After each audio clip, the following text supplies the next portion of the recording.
ఆంధ్రప్రదేశ్ రాష్ట్రంలో ఒక కరువు రహిత రాష్ట్రంగా మార్చేటువంటి ప్రాజెక్టు పోలవరం ప్రాజెక్టు. ఈ రాష్ట్రానికి ఒక వరం పోలవరం ప్రాజెక్టు. ఈ రాష్ట్రానికి ఒక జీవనాడి పోలవరం ప్రాజెక్టు. అటువంటి పోలవరం ప్రాజెక్టుని 2014, 2019 ఆ రోజు ముఖ్యమంత్రిగా చంద్రబాబు నాయుడు గారు ప్రతి సోమవారాన్ని పోలవరం అనేటువంటి పేజీగా మార్చుకుని ఆ రోజు 5 సంవత్సరాల్లో 72% పోలవరం ప్రాజెక్టుని పరిగెత్తించి పనిచేసినటువంటి పరిస్థితి మనందరం కూడా చూసినటువంటి పరిస్థితి. అది దురదృష్టవశాత్తు జగన్మోహన్ రెడ్డి గారు అధికారంలోకి వచ్చిన తర్వాత ఈ 2019, 2024 5 సంవత్సరాల్లో 2% కూడా పనులు పూర్తి చేయకపోవడమే కాకుండా చంద్రబాబు నాయుడు గారి హయాంలో జరిగినటువంటి పనులు కానీ మరి అవన్నీ కూడా నిర్వీర్యం చేయడం, ఒక రకంగా విధ్వంసం. ఈవేళ చంద్రబాబు నాయుడు గారి పనులన్నింటినీ కూడా జగన్మోహన్ రెడ్డి చేయడం చాలా దురదృష్టకరమైన విషయం.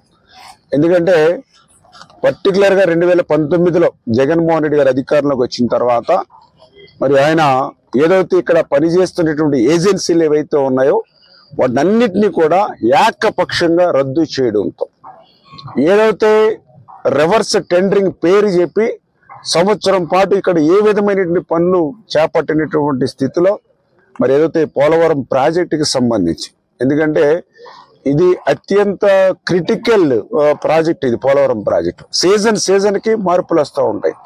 అటువంటి పరిస్థితులను కూడా దృష్టిలో పెట్టుకోకుండా ఈవేళ పోలవరం ప్రాజెక్టుని ముంచేసినటువంటి పరిస్థితి ఏదైతే 5 సంవత్సరాల్లో చూసామో దానిని మళ్ళీ పునర్నిర్మాణం చేయడానికి చంద్రబాబు నాయుడు గారు రేపు సోమవారం పోలవరాన్ని ఇచ్చేస్తూ ఉన్నారు.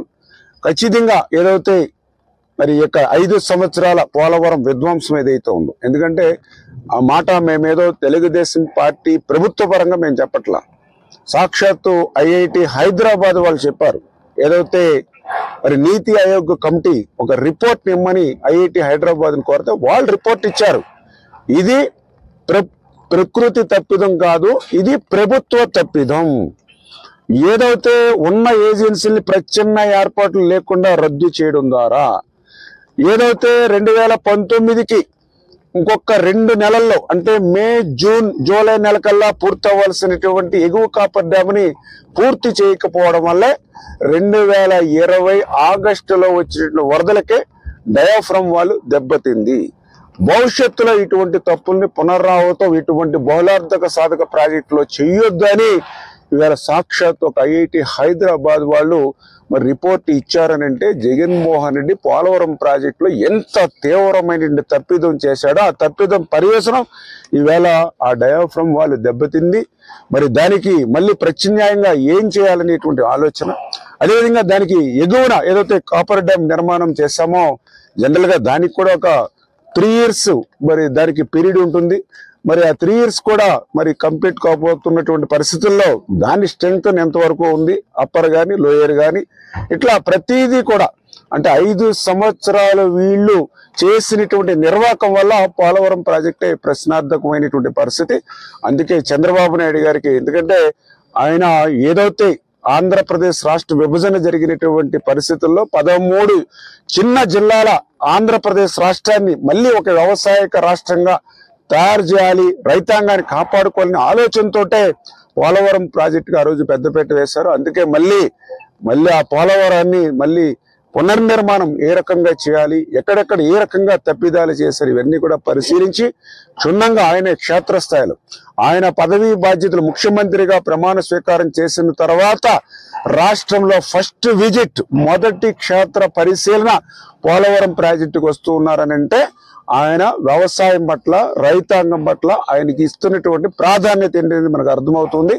ఖచ్చితంగా రేపు చంద్రబాబు నాయుడు గారు ఆయన యొక్క పరిపాలన దక్షత కానీ, ఆయన కూడా ఒక క్రిటికల్ మేనేజ్మెంట్, ఎందుకంటే ఆయన క్రైసిస్ మేనేజ్మెంట్, ఈ క్రైసిస్ మేనేజ్మెంట్ వచ్చినప్పుడు ఆయన దాన్ని చాలా పర్ఫెక్ట్ గా హ్యాండిల్ చేయగలుగుతారు. కాబట్టి ఇటువంటి క్లిష్టతరమైనటువంటి పరిస్థితులకి నెట్టేసినటువంటి పోలవరాన్ని మళ్ళీ గాడిలో పెట్టి పునర్నిర్మాణం చేయగలిగేటువంటి శక్తి ఆ చంద్రబాబు నాయుడు గారికి ఉంది. ఆయనకి మేము కూడా అండగా ఉండి ఖచ్చితంగా ఆ యొక్క ఆంధ్రప్రదేశ్ రాష్ట్ర ప్రజలు, తెలుగు జాతి ప్రజలు కళలు నెరవేర్చే విధంగా మేమందరం కూడా పనిచేస్తామని చెప్పి మీ ద్వారా తెలియజేస్తున్నాం.